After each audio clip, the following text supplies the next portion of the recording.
ደርሷል እንግዲህ እንያዝ እንግዲህ ያው ቡና ባህላችን አይደል? የአንድነት ካፌ ቡና ደግሞ ይለያል አለ። በጣም ቆንጆ ነው። እንግዲህ ተመልካቾቻችን ያለነው አንድነት ካፌ ነው። ቦታውን ለዚህ ቆንጆ ቆይታ ስለፈቀዱልን በድጋሚ እጅግ በጣም እናመሰግናቸዋለን።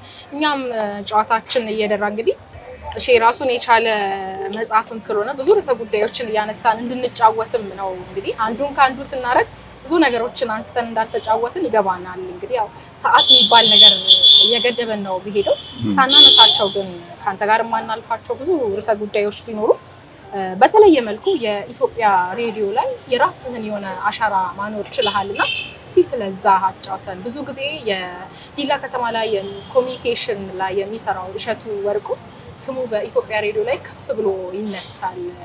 እንዲሁም በመስመር ላይ በመግባት ዲላችንን አካባቢያችንን የጌዲዮን ባህል ከፍ አድርገህ በመናገር በሀገር ደረጃ በዓለም ደረጃ በማስተዋወቅ የራስህ የሆነ አሻራ አሳርፈሃልና ትንሽ ስለዛ በላይ። አዎ ብዙም አሻራ የሚባል አይደለም፣ ግን ያው እነሱም እዛ ኢትዮጵያ ሬዲዮ ላይ ሬዲዮ ፋና ላይ ሁሉም ናሽናል ሚዲያዎቹም ሪጂናል ሚዲያዎቹ ካለን ተግባቦት አንፃር ይደውላሉ።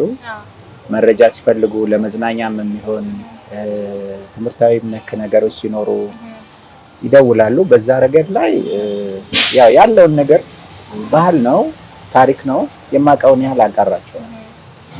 ከዛ በተረፈ ደግሞ እኔ ይበልጥ ኢትዮጵያ ሬዲዮ ለኔ ባለውለታዬ ነው ብዬ ነው የማስበው።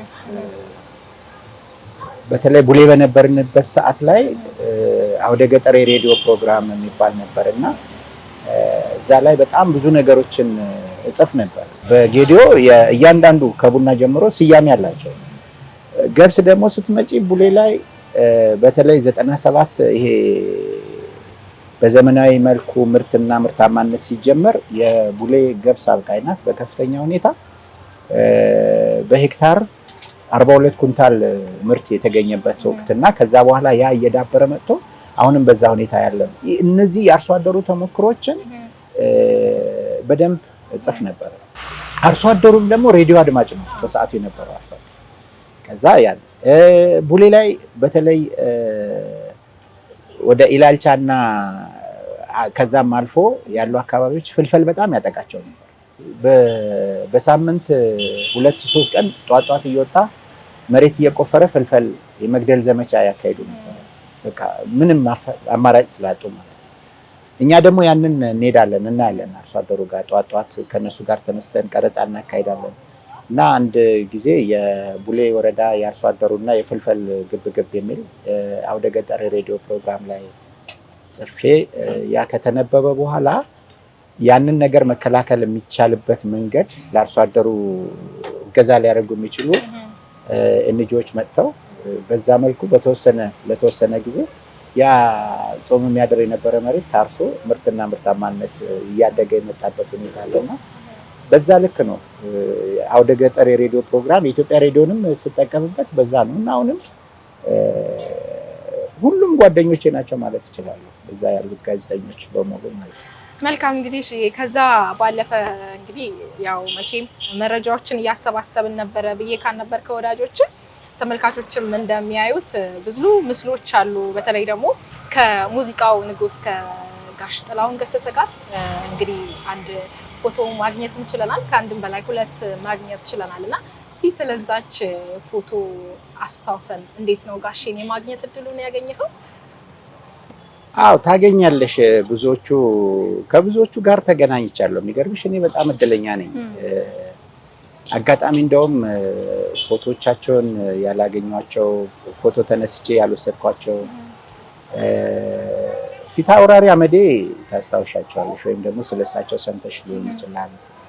ከቀድሞ ጠቅላይ ሚኒስትር መለስ ዜናዊ ጋር እንደዚህ የ94 የደቡብ ኢትዮጵያ ወጣቶች ማህበር ሲመሰረት ሀገር አቀፍ የወጣቶች ማህበር ሲመሰረት እኔም የመገኘት እድል ነበረኝና ክቡር ጠቅላይ ሚኒስትሩም በሰዓቱ ተገኝተው ንግግር በሚያደርጉበት ቦታ ላይ ከተወሰኑ ወጣቶች ጋር ፎቶ ሲነሱ አጋጣሚ ሆኖ እኔ ለብቻ ከሳቸው ጋር ተነስቼ ነበር። ከፊት አውራሪ አመዴ ጋርም ተመሳሳይ አመዴ ገበያ የሚባል አዲስ አበባ በእሳቸው ስም የተሰየማል። እሳቸው ምንድነው በጣም ለሴቶች መብት ተከራካሪ ናቸው፣ ግን ብዙ ሰው አያውቃቸውም። ፊት አውራሪ አመዴ ከጋሽ ጥላሁን ጋር የተገናኘ ነው 96 ዓመተ ምህረት ነው። 96 ያገናኘን ቲያትር ነው። ቲያትር የጋሽ አባተ መኩሪያ ማለት በኢትዮጵያ የቲያትር ታሪክ ውስጥ ትልቅ ስፍራ ያለው እንደነ አድዋ፣ ቴዎድሮስ የመሳሰሉ ትላልቅ ቲያትሮችን ያዘጋጀ በጣም ብዙ ኮረስ ያለው ቲያትር አድዋንና አፄ ቴዎድሮስን በመድረክ እንደዚሁም በአደባባይ የሰራ ሰው ነውና ለኢትዮጵያ ቲያትርም ለኢትዮጵያ የቴሌቪዥንም እድገት አባተ መኩሪያ ትልቅ ድርሻ አለ። ጋሽ አባተ አንድ የቲያትር ክበብ እንትን ነበር፣ የምስራቅ አፍሪካ የቲያትር ተቋም። እነዚህ ምስራቅ አፍሪካ ውስጥ ያሉ እነ ኤርትራን ጨምሮ የምስራቅ አፍሪካ የቲያትር እንትኖች ክበባቶች እዛ ውስጥ አሉና በዛ 96 ላይ የቲያትር ፌስቲቫል ነበረ በሀገር አቀፍ ደረጃ ደሴ ላይ። እነ ጋሽ ጥላሁን ገሰሰ፣ እነ ጋሽ አባተ፣ ሌሎችም ታላላቅ አርቲስቶች በዛ ፕሮግራም ላይ የክብር እንግዳ ሆነው መጥተዋል እና እኛ ደግሞ በሰዓቱ አንደኛውን ፎቶ አይተሽው ከሆነ የባህል ልብስ ለብሰን አሁን ያለው የባህል ልብስ ሳይሆን ቀድሞ የነበረውን የባህል ልብስ የነበረውና ከሱ ጋር የነበረው ጥሩ ጊዜ ነው። እሱ እንደውም ብዙ ይነግረኝ ነበረ ስለ ጌዲዮ አውራጃ በሚባል በ1948 ዓመተ ምህረት እዚህ አሁን ባህል አዳራሽ ያለበት አካባቢ ላይ ሙዚቃ አቅርበዋል ከክብር ዘበኞች ጋር ሆኖ በክብር ዘበኛ ጋሽ ጥላሁን እና ምን ታስታውሳለህ አልኩት። በቃ ሙዚቃውን ከሰራን በኋላ እንደዚህ ቅጠል ተነጥፎ እራት እኛ ሌላ ነገር ስንጠብቅ ስጋ ነው ያቀረቡልን እና እንደውም ቀን የታረደ አይሆንም ተብሎ በታርዶ ተዘጋጅቶ ማምሻ አካባቢ የታረደ ንጹህ ነን እና ግን መጥቶ ስንበላው ማለት ልንቆርጠው ስንል ቢላዋ አልሰጡንም። የሰጡን የሆነ የቀርከሃ ልጣጭ የምትመስል ነገር ናት አለኝ እና እኔ ደግሞ ስለማውቃት በቃ በጣም ነው ያሳቀኝ ያ ነገር ሲነግረኝ። ከዛ ከኛ መሀል አንድ በጣም ጎበዝ የዚህ ሀገር ሰው ዋሽንት ተጫዋች ነበር ሀገር ፍቅር ላይ እና እሱ ያን ነገር ስለሚያውቅ እሱ ሲቆርጥ ስላየን በዛ ቆርጠን እኔ በቀርከሃ ስጋ የሚቆረጥበት ሀገር አልገጠመኝም እና ጌዲዮ ለኔ ልዩ ነገር አለው ምናምን ብለን በዛ በቆይታችን ብዙ ነገር እንትና ነው። እኛ ደግሞ ከዚህ ስንሄድ ይዘናቸው የሄድናቸው ነገሮች ነበሩ። ዝም ብለን ከጌዲዮ መጣን ከዲላ መጣን የሚለው ነገር ብቻ በቂ አልነበረም እና ቡና ወደ 3 ኪሎ ቡና ቆልተን ይዘናል። ዱቄቱን ቆጮዎች ስጋ ቤት ውስጥ ኬፖ እሷን ይዘናል። የጌዲዮ ዞን አጠቃላይ የቱሪስት አትራክሽን ከቱሪዝምና ኢንቨስትመንት ብሮሸሮችን ይዘን ነበርና ያንን አጋጣሚ ሆኖ ያ ሁሉ የቲያትር ቡድኖች የሚያርፉት አንድ ቦታ ነው። ከየከተማው የተወጣጡ ከናዝሬት፣ ከአዲስ አበባ፣ ከመላ ሀገሪቱ እነዛ አንድ ላይ ስንሆን ማታ ማታ የአካባቢሽን ባህል ነው የምታሳየው፣ የአካባቢሽን ያሉ ወጎችን ስርዓቶችን ነው የምታሳየው እና እኛ ደግሞ ማታ ማታ ቡና እናፈላለን። ይሄ የእርጋ ጨፌ ቡና ነው፣ እንደዚህ ነው ቴስቱ፣ ኦርጋኒክ ቡና ነው። ምንም አይነት ነገር ማዳበሪያና ሰው ሰራሽ ነገር አይገርም የተፈጥሮ ነገሮች እንጂ ብለን ያንን ቡና ለነጋሽ ጥላሁን ለነጋሽ አባተ ላሉት እንግዶች ለሌሎችም ከሌሎችም አካባቢ ከጎንደር ከባህር ዳር ከተለያዩ አካባቢዎች ይመጣሉ። ደቡብ ወሎ፣ ሰሜን ወሎ እንደዚህ እየተባለ ነው እንደዛ እናደርግ ነበርና መጨረሻ ላይ በቃ ከጋሽ ጥላሁን ጋር በዛ ልክ 15 ቀን ቆይታ አደረግን። ከኛ 6 ልጆች ነበርን። አጋጣሚ ሆኖ ደግሞ በቲያትሩም አሸናፊ ሆነ። ይዘን ሄድነው በስክሪፕቱን እንድንጽፍ የተነገረን በአካባቢያቸው መወገድ ያለበት ነገር ግን ባህል ሆኖ ይቀጥላል እንደ ጎጂ ልማዳዊ ድርጊት ተቆጥሮ ግን ያለ የሚል እኛ ደግሞ የምናውቀው በዛን ሰዓት ስናጠና በጋብቻ ላይ ጋብቻ የውርስ ጋብቻ እሱ ላይ ነው። ይሄ ቲያትሩ ከዛኛው ቲያትር ከመደበኛው ቲያትር ይለያል። ፎረም ቲያትር ወይም አወያይ ቲያትር ነው የሚባለው። እዛው ስቴጅ ላይ ነው ልብስ የምትቀይሪው። እንደገና አሳታፊ ነው፣ ኦዲየንሱ የሚሳተፍበት ነው። ስለዚህ ሴትዮዋ ባሏ ሞቷል፣ ወንድሟ ሊያገባት ይፈልጋል። የመጀመሪያ ባሏ ልጅ አለ፣ ማግባት አለባት ማግባት የለባትም የሚል ክርክር ከኦዲየንስ ጋር ነው። ማግባት አለባት ብሎ ቢወስንም ቲያትሩ ማለቅ ባለበት መልኩ ማለቅ ስላለበት ግን በጣም ደስ የሚል ጊዜ 15 ቀን አሳልፈን ትልቁን ብር 5000 ተሸልመን ነው። አካባቢንም ባህልንም ይዛችሁ ነው ወንዝ የተሻገራችሁትም፣ እዛውም ደግሞ አሸንፎ መምጣት የራስ የሆነ ደስ የሚል ነገር ነበር። በዛን ሰዓት የዞኑ ባህልና ማስታወቂያ ኃላፊ አቶ ኃይሌ ነበሩ። አሁን ጡረታ ላይ ያሉትና ስንመጣ ደስ የሚል አቀባበል አደረጉልን። ቢሮአቸው ጠርተውን ቲያትር ብዙ ነገር ነው፣ ኪነ ጥበብ አካባቢሽን ትገልጽበታለሽ፣ ያሉን ነባራዊ ሁኔታ ታሳይበታለሽ፣ የወደፊቱንም ያለፈውንም አሁን ያለውንም የምታሳይበት ሶስቱንም ነገሮች አጣምሮ የሚይዝ ነገር ስለሆነ ቲያትር እንደውም እኛ ጌዲዮ ዞን ላይ ቲያትር እንደተጀመረ ዘ85 ላይ እንደተጀመረ ቀጥሎ ቢሆን ኖሮ ብዙ የቲያትር ሰዎች ይወጡ ነበር። አሁንም ከዚህ ወጡ ስመጥር የሆኑ እንደነ ሚኪ ተስፋዬ፣ ሌሎች ትላልቅ እነ ናርዶስ አዳነ፣ ሌሎችም እንደነ አስመላሽ ታምራየው በድምጽም በቲያትሩም ጎልተው የወጡ ልጆች አሉ። ግን አሁን እዚህ አካባቢ ላይ ያለው የቲያትር እንቅስቃሴ ግን ያኔ የነበረውን ያኔ የሚገርምሽ ነገር እነ ሰራዊት ፍቅሬ ዲላ ሲመጡ ቲያትር ለማሳየት ሲመጡ ማቴሪያል ይዘው አይመጡም ነበር። ዲላ ጽናት እንዳለ ይታወቃል። እና የመድረክ የስቴጅ ማቴሪያሎች ስቴጅ ቁሳቁሶቹ በሙሉ ከዚህ ነው የሚጠቀሙ። ምናልባት ይዘው ቢመጡ ገጸ መድረኩን ብቻ ነው። ከዛ ውጭ ያሉት ነገሮች ግን ቀድመው ይነግሩናል። ፖስተር ለመለጠፍ ምናምን አስቀድመው ስለሚመጡ ይሄ በእናንተ ይዘጋጀልን ይላሉ። እኛ ደግሞ በነፃ 20-30 የክበቡ አባላት ገብተን እንዴት ነው የሚሰሩት፣ ምንድነው ከኛ የሚለዩት የሚለውን ነገር እናይ ነበርና በሰዓቱ እኛም ይርጋ ጨፌ፣ አለታ ወንዶ፣ ዲላ ዩኒቨርሲቲ፣ ወናጎ፣ ዲላ በተደጋጋሚ ቢያንስ ከ40 በላይ ቲያትሮችን ሰርተናል። አብዛኛዎቹን ደግሞ ላይ በዝግጅት እና በድርሰትም በትወናም የተሳተፍኩባቸው የቲያትር ስራውን ትቶ አብዛኛው ሰው ወደ ሌላ ስራ ስለገባ ነው እንጂ ያው እንዳየሽው ነው። በኋላ ላይ ወደ ፊልሙም ጎራ ለማለት ተሞክሮ ነው። ወደ እሱም ልመጣል ነው። ቲያትሩ ላይ በጣም እጅግ መነቃቃት የታየበት ነው። የቲያትር አብዮት ማለት እንችላለን በእናንተ ጊዜ የነበረው።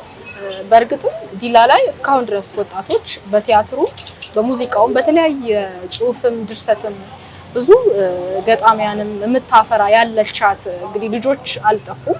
በደንብ እንግዲህ ልጆችን አቅፎ የሚያሰራቸው ውስንነት ከመኖሩ አኳያ እንግዲህ ባለሙያው አልጠፋም ነው። ወደ ፊልሙም ደግሞ ጎራ ብለህ ነበረ።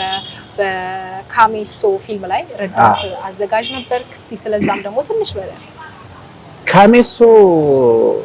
ካሜሶ ማለት የጌዶፋ ቃል ነው።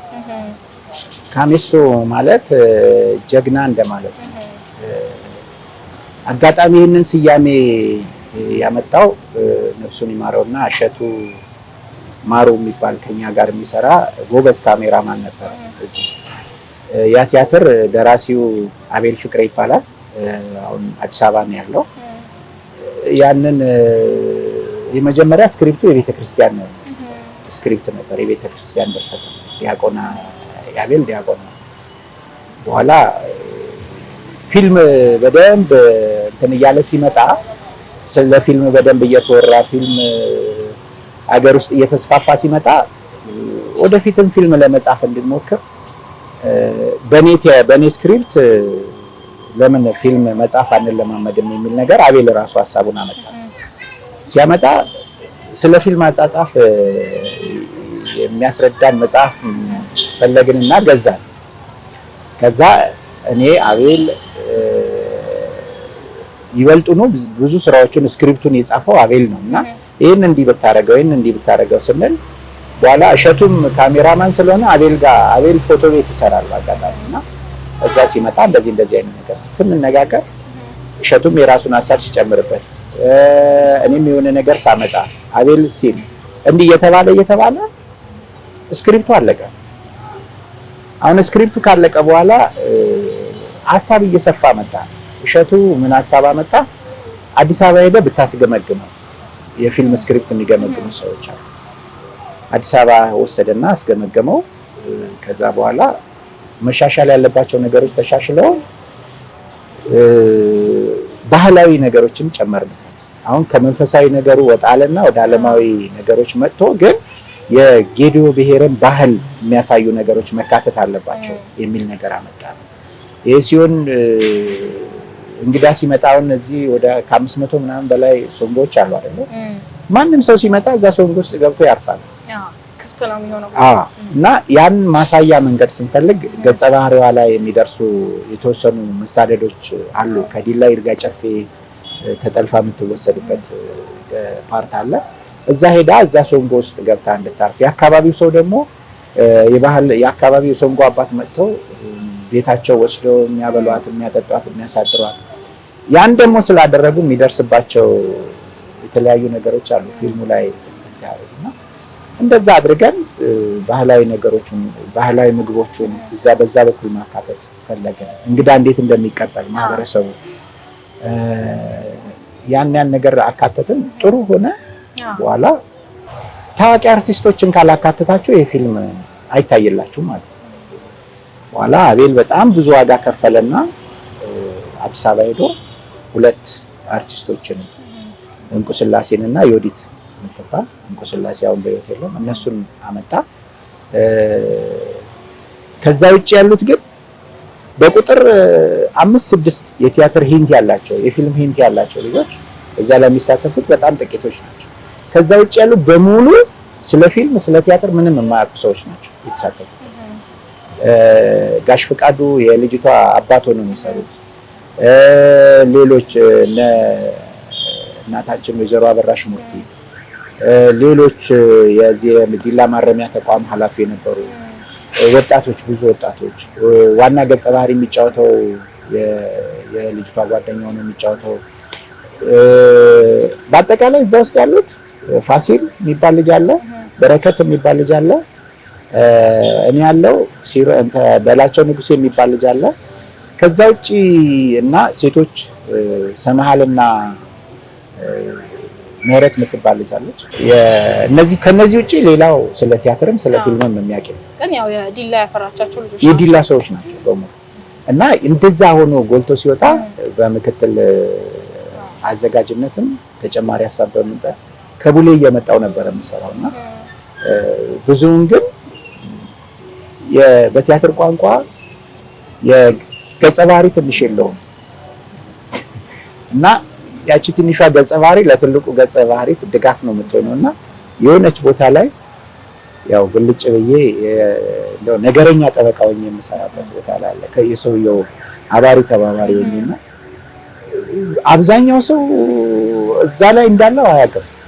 እኔም አሁን አይቼዋለሁ ፊልሙን ግን ማስታወስ አልችልም። ሜካፑ በጣም ቀይሮታል እና ያን ገጸ ባህሪውም የዛን አይነት ሰው ስለነበረ ነገር ያስረጀው ሽበታም ሰው ታውቃለህ።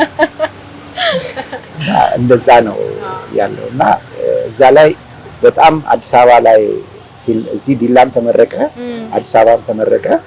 በዚህ አጋጣሚ ያ ፊልም እንዲወጣ የይርጋ ጨፌ ቡና አምራች ገበሬዎች ማህበር ዩኒየን ትልቅ አበርክቶት አለው እና ስፖንሰር አድርጎ በዛ ልክ ወጥቶ አካባቢንም ለማስተዋወቅ ልጆቹም ፊልም ምን እንደሆነ እንዲሞክሩ ያደረገ ነውና ይሄ ነው እንግዲህ ጨዋታችን እየደራ ሰዓቱም እየነጎደብን ነው ያለው። እውነት ለመናገር ከአንተ ጋር ጨዋታ ይሄ ከሀይቅ ውስጥ እንደ በጭልፋ በማንኪያ በጥቂቱ ማንሳት ነውና ራሱን የቻለ ቡሌ ላይ የሰራሃቸው ስራዎች ራሱን የቻለ ትልቅ ፕሮግራም ይወጣዋልና እሺ ትንንሽዬውን ነው እንግዲህ በበየአይነቱ ወሰደው ትንሽ ነው እየነካካ ነው ከዚህም ከዛም ነው እያደረገን ያለ ነው።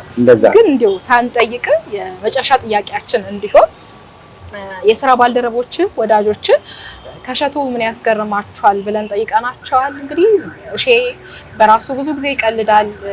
በእርግጥ ቀልድ ከራስ ሲጀመር ጥሩ ነው። እሱ ግን ይቀልዳል። አይከፋውም እና እንዴት ነው በራሱ የሚቀልደው? ይሄንን ነገር አጥብቀሽ ብትጠይቂልኝ ያለም ባልደረባ አለና እንዴት ነው ከራስ ጋር ቀልድ? እሱ እንዴት መሰለሽ መጀመሪያ እኔ በራሴ አካል ጉዳተኛ መሆኔን አላምንበትም። ያን ነገር ደግሞ እንዳላምንበት ያደረገኝ በዚህ አጋጣሚ በኋላ ወይ እድል ልትከለኪኝ ትችያለሽ አላውቅም። ጋሽ ተኩ ነው፣ ተኩ ጀጎ ይባላል። የሁለተኛ ክፍል የስፖርት መመሬ ነበር። ተኩ ጀጎ በጣም ለኔ ትልቅ ባለውለታ ነውና እንደምችል አሁን የምሰራቸውን ስራዎች መስራት እንደምችል ያሳየኝ እሱ ነው። በምን አሳየህ ብትይኝ ስፖርት ስንወጣ አጼ ዳዊት ትምህርት ቤት ነው እንደነገርኩሽ የተማርኩትና ስፖርት ስንወጣ እኔ ቁጭ ነው የምለው፣ አልሰራም። በቃ ራሴን እንደማልችል አድርጌ ቁጭ ነው እና ይቆጣኛል ብዙ ጊዜ። ከዛ መረብ ኳስ ያጫውተናል፣ ባስኬትቦል እንድንሞክር ያደርጋል። ከዛ አንድ ቀን እና ተነስ መረብ ኳስ ተጫወታል። እንዴት አልኩት። እንዴ እኔ እኮ አልችልም አትበል ምናምን አለና ትንሽ እንደመኮርኮም አድርጎ ዲግ የሚባል ነገር አለ። ኳስ አሁን ብዙ ጊዜ እንደዚህ ነው አይደል? ግን የተነሳልሽን ዲግ እንደዚህ የተነሳልሽን ኳስ ነው እና በአንድ እጅም ይቻላል አለ። ሞከርኩት። በቃ እኔ ዲግ አነሳለሁ፣ እንትኖቹ ይመታሉ፣ ደፈቃ ምናምን እንደዚህ አለ። ከዛ በኋላ ቤት ሄጄ መሞከር ጀመርኩ ሌሎች ነገሮችን። የመጀመሪያው መብራት መስራት፣ ቤት ውስጥ መብራት በጥሶ መስራት። ቀጥሎ ውሃ በራስሽ ብርጭቆ ይዘሽ ወጥተሽ ከቧንቧ ውሃ ቀድተሽ መጠጣት። ለሰው ቅዱልኝ ነው ማለት ያለብኝ አይደል? ብርጭቆ ሊሰበር ይችላል። ያን እንዴት ማድረግ አለብኝ? በዚህኛው እግሬ ቆምና ብርጭቆዋን እዛ ላይ ከቧንቧ ጋር ግጥም አድርጌ አያይዣት ቧንቧውን ከፍታለሁ፣ ቀዳለሁ። ስለዚህ ለቀኝ እግሬን ጥንካሬ እንዲህ እያልኩ ስመጣ ብዙዎቹ መንገድ ላይ ከንፈራቸውን ይመጣሉ ይላሉ። እናቶች ደግሞ የዋሆች ናቸው። ሳንቲም አውጥተው ይሰጡሻል፣ ዝርዝር ሳንቲም ይሰጡሻል። እየሄድኩ ሱቅ ተልኬ ሲሄድ ሳንቲም ያዝኩትን እያጃቸው ስሮጥ ምናምን ና ይሉኛል። 10 ሳንቲም 5 ሳንቲም ይሰጥሻልና 25 ሳንቲም 5 ሳንቲም ይቀላል ነው።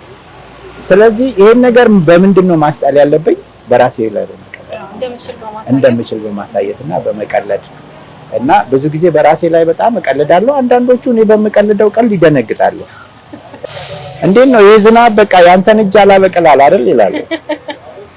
ሰው እንደዛ መናገር ከቻለ በአንቺ ከመሸማቀቅ ይልቅ ምን ማለት ጀምሯል? ነፃነት አግኝቷል ማለት ነው። እኔ ደግሞ የምፈልገው ሰው በእኔ ነፃ እንዲሆን፣ እሱ አካል ጉዳተኛ ነው እንዲህ ብናገረው እንደዚህ ይሰማዋል ምናምን የሚል ነገር እንዲኖር አልፈልግም እና ከዛ ነገር አንፃር በራሴ እየቀለድኩ እኔ ብቻ አይደለሁም፣ ባለቤቴም በእኔ ትቀልዳለች። በጣም ልጄ በእኔ ይቀልዳል። አሁን እሸቱ ይከፋዋል እንዲህ ብለው ይሰማዋል እንዲህ ሰው ነፃ ወጥቷል።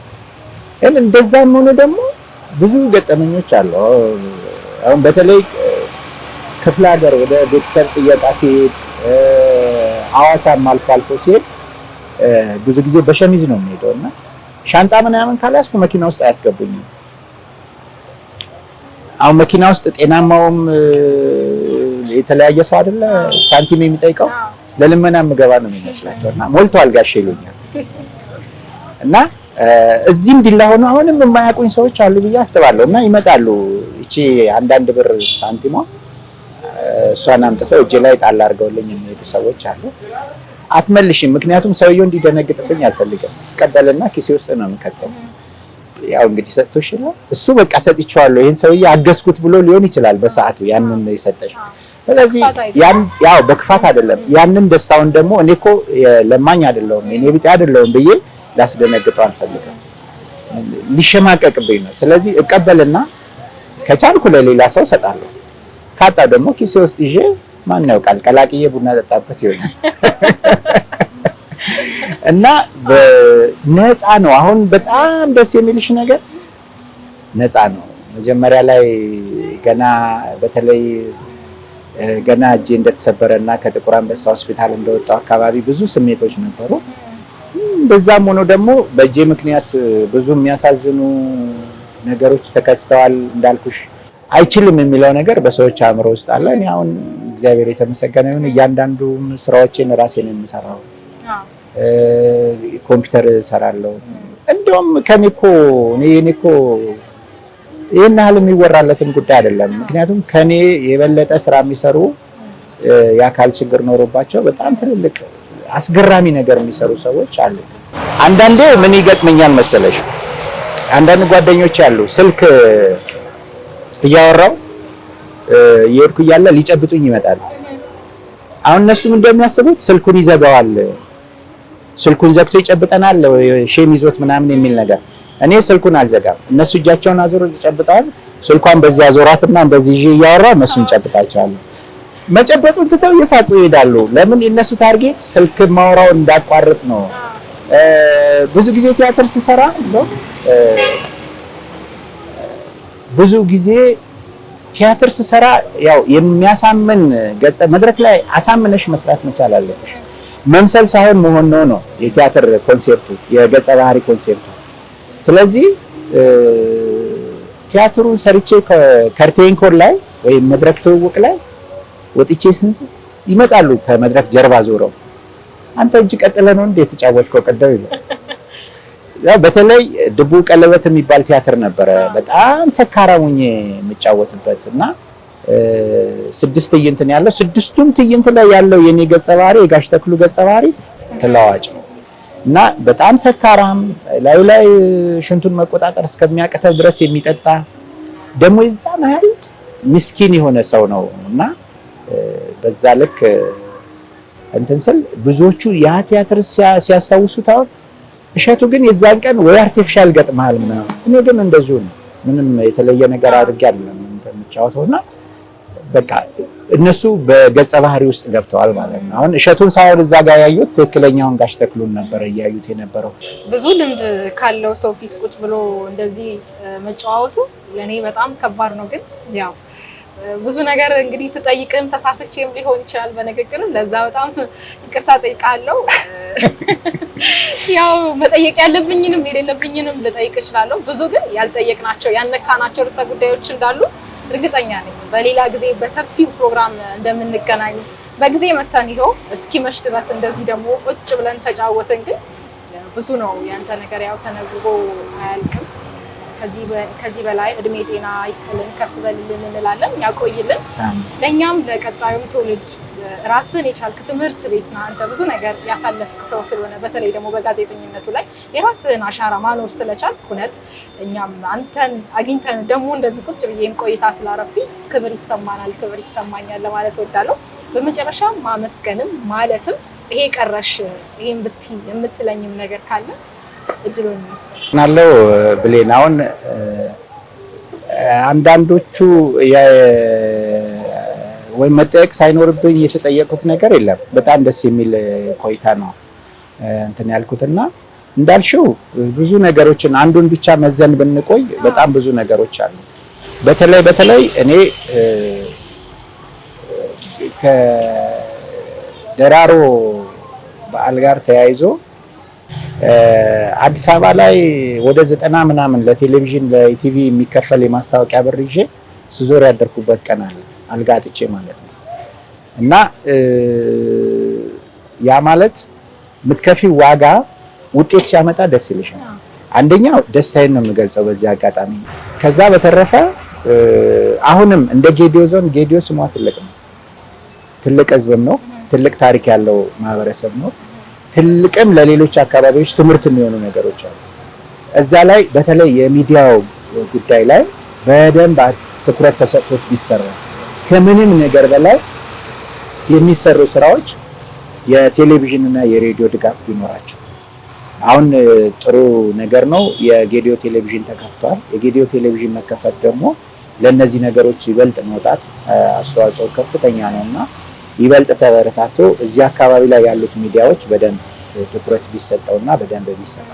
ሌላው የሚዲያ ባለሙያዎች ትኩረት ቢሰጣቸው ከቀደምቶቹ ጀምሮ ማለት ለኔ በዚህ ዞን እንደ አርአያ የምወስደው ኃይሉ በየነ ነው፣ ኤልያስ ይርባን ነው። ኤልያስ ይርባ አሁን ላይ ቤት የተቀመጠ ግን በጣም ጠንካራ ጎበዝ ጋዜጠኛ። እንደዚህ አይነት ሰዎች አሉ። እነዚህ ሰዎች ከነዚህ ሰዎች ጀምሮ ክብር እየተሰጣቸው እውቅና እየተሰጣቸው ሲሄድ እነዚህ አሁን ያሉት ጋዜጠኞች እየተበረታቱ ይሄዳሉ፣ በትኩረት ይሰራሉ።